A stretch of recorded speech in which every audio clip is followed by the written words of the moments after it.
Good morning. Excel technical classes में आप लोगों का स्वागत है।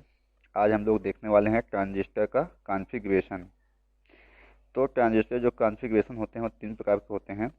एक होता है common base configuration, common emitter configuration, common collector configuration. ये जो कॉन्फ़िगरेशन बनाया गया है ये बेस एमिटर कलेक्टर के आधार पर बनाया गया है। मतलब कॉमन बेस मतलब इनपुट और आउटपुट में बेस कॉमन होंगे। अगर कॉमन एमिटर है तो इनपुट आउटपुट में एमिटर कॉमन होगा। कॉमन कलेक्टर है तो इनपुट आउटपुट में कॉमन कलेक्टर होगा। तो हम लोग पहला पढ़ने वाले हैं कॉमन बेस कॉन्फ़िगरेशन। तो ये सिंबल है कॉमन बेस कॉन्फ़िगरेशन का। इसमें देखिए बेस कॉमन है, इनपुट में भी बेस है, आउटपुट में भी बेस है। तो इनपुट क्या है?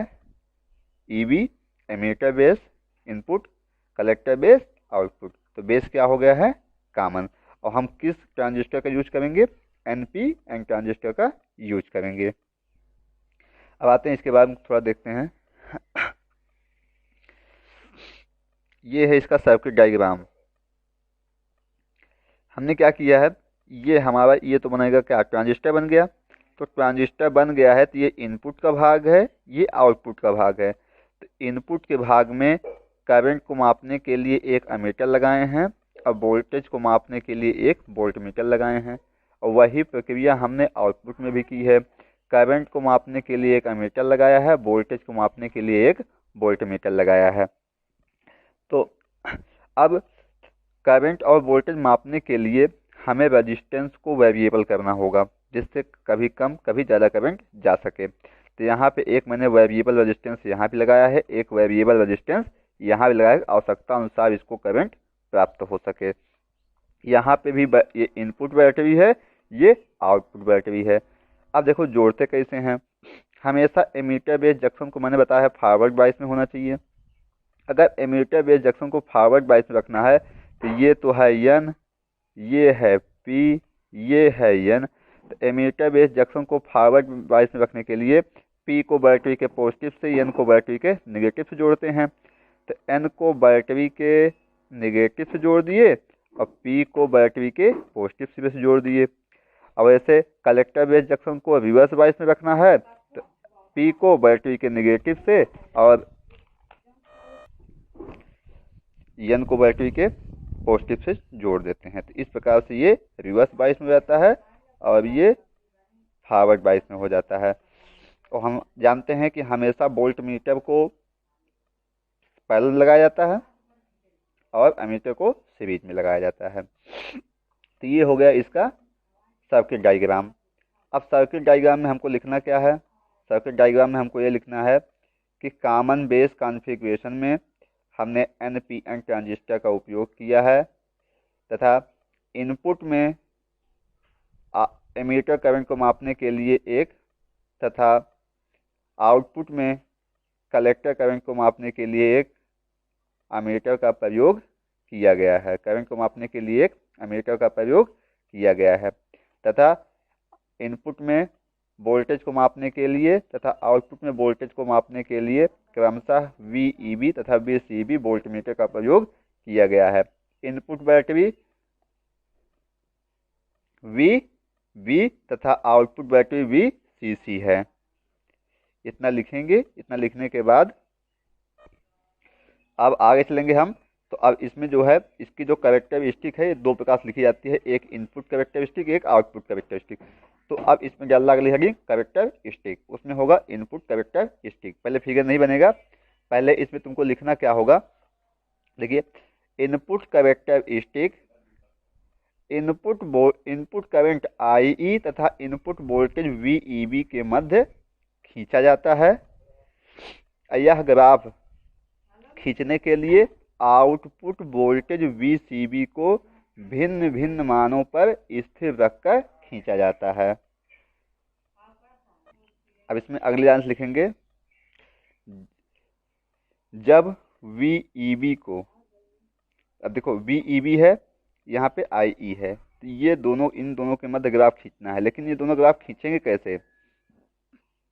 इस पे डिपेंड किस पे करेगा? VCB पे। तो आगे क्या लिखेंगे, जब VCB बराबर 0 रखते हैं क्योंकि इसी को स्थिर रखना है किसी भिन्न भिन्न मान पे।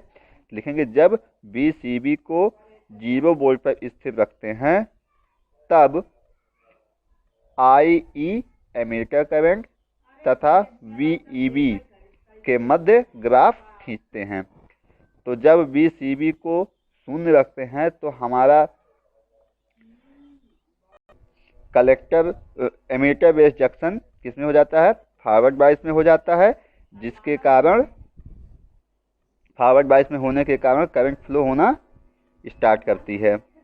लेकिन कैसे फ्लो होती है वो लिखेंगे आगे। क्या लिखेंगे इसमें,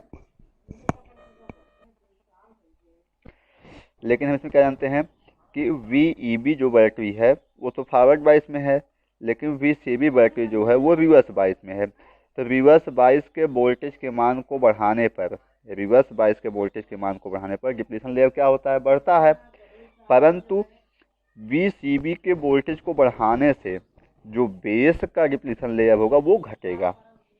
तो इस प्रकार देखते हैं, लिखेंगे कि वी सी बी के वोल्टेज को बढ़ाने पर बेस का डिप्लीशन लेयर कम होता है, जिसे अर्ली इफेक्ट कहते हैं, जिसके कारण हमारा क्या होता है, इस वोल्टेज को वी सी बी वोल्टेज जितना अधिक बढ़ाएंगे उतना ही हमारा बेस जंक्शन क्या होगा, समाप्त हो जाएगा, जिससे एमीटर करंट क्या होगी, बहुत तेजी से बढ़ेगी। इसीलिए कर्व देखो तो एमीटर की ओर आई ई की ओर क्या होता है, जाकर इस तरह से झुक जाता है। इतना तो आपको लिखना है इनपुट कैरेक्टरिस्टिक में। और आई ई का मान भी मिली एम्पियर में होता है और ई बी जो इनपुट वोल्टेज होता है उसका मान वोल्ट में होता है। अब अगला कैरेक्टरिस्टिक आता है हमारा आउटपुट कैरेक्टरिस्टिक। तो आउटपुट कैरेक्टरिस्टिक में हमको क्या लिखना है, सबसे पहले इसमें लिखेंगे output characteristic output current IC तथा आउटपुट वोल्टेज वीसीबी के मध्य खींचा जाता है। यह ग्राफ इनपुट, ध्यान से सुनना, उसके बाद लिखना, यह ग्राफ इनपुट एमीटर करंट को भिन्न भिन्न मानों पर स्थिर रखकर प्राप्त किया जाता है। अभी मैंने बताया था कि इनपुट कैरेक्टरिस्टिक में क्या होता था, ध्यान से देखिएगा, आउटपुट वोल्टेज वीसीबी को भिन्न भिन्न मानों पर स्थिर रखा जाता था, जबकि आउटपुट कैरेक्टरिस्टिक में इनपुट करंट को भिन्न भिन्न मानों पर स्थिर रखकर प्राप्त किया जाता है। अब आगे क्या लिखेंगे इसमें, जब बीसीबी को 0 से बढ़ाते हैं तो सबसे पहले तो तुरंत करंट फ्लो होने शुरू नहीं हो जाएगी, क्योंकि अभी बेस पे जंक्शन बना हुआ है। तो जैसे ही बीसीबी को 0 से बढ़ाते हैं तो ये रिवर्स बायस में वोल्टेज बढ़ा रहे हैं, तो सबसे पहले इसमें एक लीकेज करंट आईसीबीओ फ्लो होती है, क्योंकि एमीटर करंट तब फ्लो होगी जब हमारा बेस वाला ये जो जंक्शन है, ये जो बेस पे जो जंक्शन बना हुआ है, ये जब ब्रेक होगा तभी एमीटर करंट फ्लो होगी। तो अभी एमीटर करंट क्या है, वो आई ई इक्वल टू 0 है। तो आई ई इक्वल टू 0 है यहाँ से, तो उस समय हमारी कौन सी करंट फ्लो होगी, एक लीकेज करंट फ्लो होगी। अब क्या करते हैं, इस वोल्टेज को और बढ़ाएंगे तो हमारा ये जंक्शन क्या हो जाता है, ब्रेक। तो लिखेंगे बीसीबी वोल्टेज को और बढ़ाने पर जंक्शन क्या हो जाता है, ब्रेक हो जाता है, जिससे आई ई को अगर 1 मिली एम्पियर पे सेट करते हैं तो आई ई को अगर 1 मिली, अब आई ई को 1 मिली एम्पियर पर सेट करते हैं, तब देखते हैं बीसीबी और आई ई के मध्य कौन सा ग्राफ बनता है। फिर आई ई को 3 मिली एम्पियर पर सेट करते हैं, तब देखते हैं हमारा क्या ग्राफ बनता है, किस तरह से ग्राफ जाता है। फिर आई ई को 5 मिली एम्पियर पर सेट करते हैं, तब देखते हैं कैसा ग्राफ बनता है। फिर आई ई को 7 मिली एम्पियर सेट करते हैं, फिर देखते हैं, क्योंकि इसको हम पहले रखते हैं, फिक्स करते हैं, तब ये वाला ग्राफ बनता है। फिर इसको फिक्स कर देते हैं पहले सर्किट में, तब ये वाला ग्राफ बनता है। फिर इसको फिक्स करते हैं सर्किट में, तब ये वाला ग्राफ बनता है। तो इस प्रकार से ये ग्राफ बनता है। समझ में आया होगा, अगर नहीं समझ में आएगा तो आप लोग बताइएगा, फिर से बताएंगे। अब इसमें कुछ इंपॉर्टेंट पॉइंट है, नोट्स हैं जो लिखने हैं हमको। पहला है डायनेमिक इनपुट इम्पीडेंस क्या होता है। तो हमने पहले बता चुका हूँ कि डायनेमिक इनपुट रेजिस्टेंस आर बराबर क्या होता है, वी बटा आई। तो इनपुट के लिए है इनपुट वोल्टेज, इनपुट करंट, और आउटपुट वोल्टेज को स्थिर रखेंगे। तो आर आई बी इनपुट है, तो यहाँ से डेल्टा VEB बटा डेल्टा IE। इसका जो मान होता है, इस रेजिस्टेंस का जो मान होता है डायनेमिक इनपुट रेजिस्टेंस का, वो 10 ओम से 50 ओम तक होता है। अगला है डायनेमिक आउटपुट इम्पीडेंस, ROB है ये, क्या है, OB, ROB। तो आउटपुट का पूछा है तो आउटपुट वोल्टेज बटा आउटपुट करंट, और जबकि क्या स्थिर रहेगा, इनपुट करंट स्थिर रहेगा। इसका मान जो होता है किलो ओम से मेगा ओम में होता है। अगला आएगा फॉरवर्ड करंट गेन। अब forward current gain alpha AC है ये। AC के लिए जो होगा वोल्टेज में अंतर या करंट में अंतर होगा, तो जो भी खींचेंगे VCB को कांस्टेंट रख के खींचेंगे, मतलब आउटपुट वोल्टेज को कांस्टेंट रख के खींचेंगे, तो अल्फा IAC बराबर क्या होगा, अल्फा डेल्टा IC अपान डेल्टा IE, मतलब आउटपुट करंट बटा इनपुट करंट के अनुपात को क्या कहते हैं, करंट गेन कहते हैं। परिभाषा चाहे लिख लीजिएगा, आउटपुट करंट तथा इनपुट करंट के अनुपात को करंट गेन कहते हैं, जिसे अल्फा AC से डिनोट करते हैं, या सिर्फ अल्फा भी लिख सकते हैं। और इसका जो मान होता है वो 0.9 से 0.98 तक के बीच में होता है, 0.9 से 0.98 तक के बीच में होता है। एक चीज़ और याद रखना, इसमें एक पॉइंट और लिखना स्टार, कि अल्फा AC का मान हमेशा 1 से कम होता है। अब अल्फा DC का मान करते हैं, ये तो AC फ्लो होगी तब है, अगर मान लो DC फ्लो कराई जाए तब के लिए क्या होगा, अल्फा DC का फ्लो कराई जाए, DC में डेल्टा समाप्त हो जाता है, क्योंकि करंट में अंतर नहीं आता है, तो वही डेल्टा हट जाएगा, बाकी वही रहेगा, कांस्टेंट जो पहले था वही कांस्टेंट अब भी रहेगा। तो ये हमारा हो गया कॉमन बेस कॉन्फ़िगरेशन। हम अगले वीडियो में बात करेंगे कॉमन एमीटर कॉन्फ़िगरेशन की। धन्यवाद। आई होप आपको वीडियो समझ में आया होगा।